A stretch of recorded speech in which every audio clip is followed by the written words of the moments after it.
Well, the Warriors have won 4 championships over the last 8 years. One of them before Kevin Durant, 2 of them with Kevin Durant, and now one of them since. Friday, here on this show on Get Up, Charles Barkley was talking about KD's legacy now that his old team has returned to the top of the mountain. Here's what he said. Before KD gets that great respect from all the old heads, he's going to have to win a championship as the bus driver.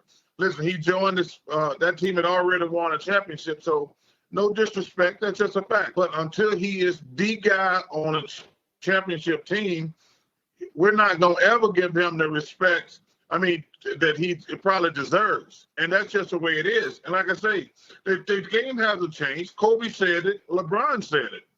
And so we're going to hold him to the same high standard. So that was Sir Charles with us the other day. Now, Kevin Durant, who frequently seems to have plenty of time to just get into conversations on Twitter, someone tweeted at him, and again, by someone, I don't mean a famous person, just some person tweeted at Kevin Durant that his legacy has died.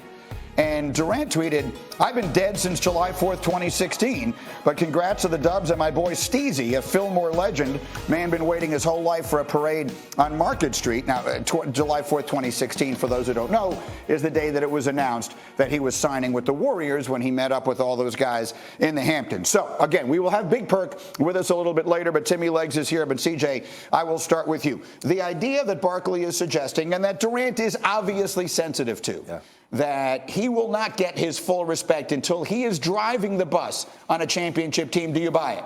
I strongly disagree with Charles Barkley here. Obviously, he's a legend in his own right. He's a first ballot Hall of Famer.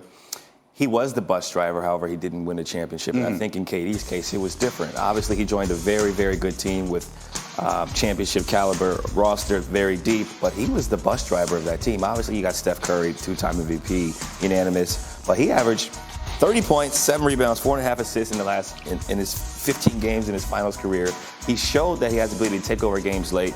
He was about to win a 3rd straight finals MVP before he ended up getting hurt against the Raptors. But I think his resume speaks for itself. There's no blemishes on it. Obviously, a lot of people aren't happy with the decision that he made July 4th, but it is what it is, and I think that made him a better basketball player. Well, let me ask you this, because I don't agree with what you're saying, but the one thing I didn't do and you did was play against them. Yeah. So when you played against the Warriors at that time, the KD Warriors, was he the best? Was he best? Is really maybe not the right word I'm looking for. Was that his team? Were those KD's teams? Best is subjective. Obviously, with Steph Curry's team, he was there first. The organization, the fans, they loved him more, if you will, because he was there, he was drafted, he was homegrown. But obviously they respected and embraced KD. But I think down the stretch of games, you see who they were going to. He's 7 foot. He does a lot of the things Steph Curry is able to do. However, he's a 7-foot version. And I think people get caught up in comparisons a thief of joy. They're both very good in their own right. Steph is arguably, top 10 greatest players of all time after his last run, as Charles talked about. He was the bus driver on this team, and he took them to the finals and won the finals in games in which sometimes he didn't even have help. Let me get Tim Legler in here, because you are,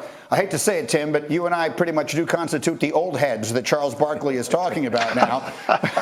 Does KD need to drive a bus for you to give him the respect he wants? Greeny, first of all, it's okay for you to call me an old head. I would not be happy if CJ did that, man. That would not be cool. But listen, you can call me that. And I get it. Look, here's a mixed bag here. Here's if we're going to use the bus driver analogy, here's how I would describe it. Kevin Durant was definitely the bus driver on those 2 teams that won championships, but he borrowed somebody else's bus. That's the way I would look at it, because they had already won a championship, right, with Steph Curry. If they had not won a championship to that point, then I think this is a moot conversation, but they had. So Kevin Durant comes in, they win 2 more. He was the best player on those teams. He was the guy driving the bus on those teams. He had an answer offensively that other guys just didn't have because of his length and his ability to shoot mid-range shots over any defense in front of him.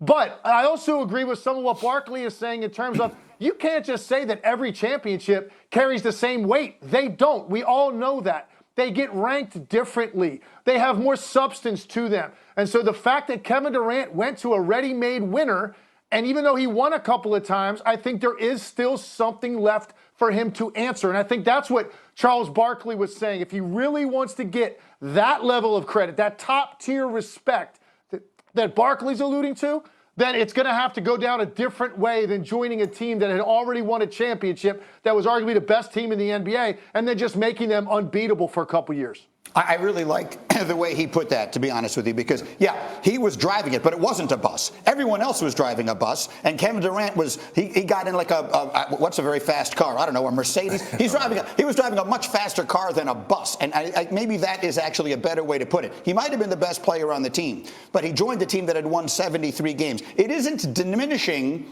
how good a player he is to suggest that in order for him for that to be regarded in the same way that we regard what Steph just did or what LeBron did in Cleveland in 16 or whatever it is, that he has to do that. If he does it in Brooklyn now, I think it'll feel completely different. I think people will always judge him based on what he did. Obviously, some people would like to see him drive a bus of his own car, in a sense, in terms of not joining a team that's already won. And I think he's going to be in position to do that with a healthy roster, with a healthy team around him, obviously going forward. But I think for me, as a guy who's not an old head, right, as a young head who's 30, a young head who's 30 and played against him and watched how he works, watched the way he approaches the game, watched how skilled and polished he is.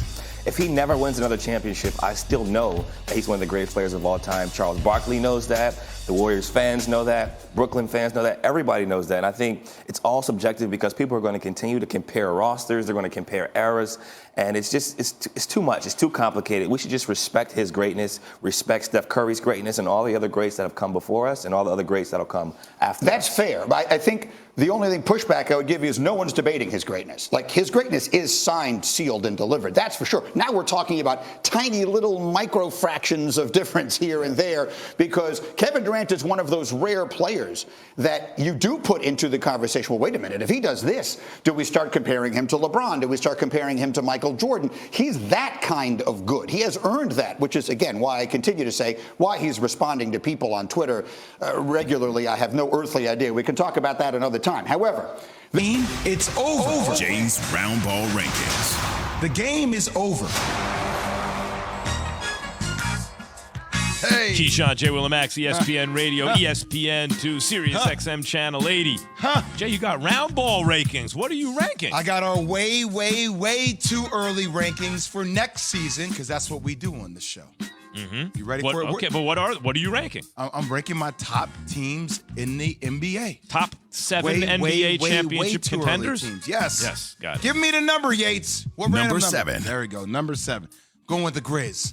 I'm going with Jaren Jackson. I'm going with Ja Morant. I'm going with Dylan Brooks. We'll see what moves they make in the offseason. I still think they need a more veteran wing to their team, but I like the way this team is built. And look, you can easily make a case that if Ja Morant weren't out the last 3 games, so that series could have been different. Missed half the series. Against Golden State, same with Steven Adams. So, look, they're right there when it's all said and done. I got them at number 7. Number 6. I got the Nets, man.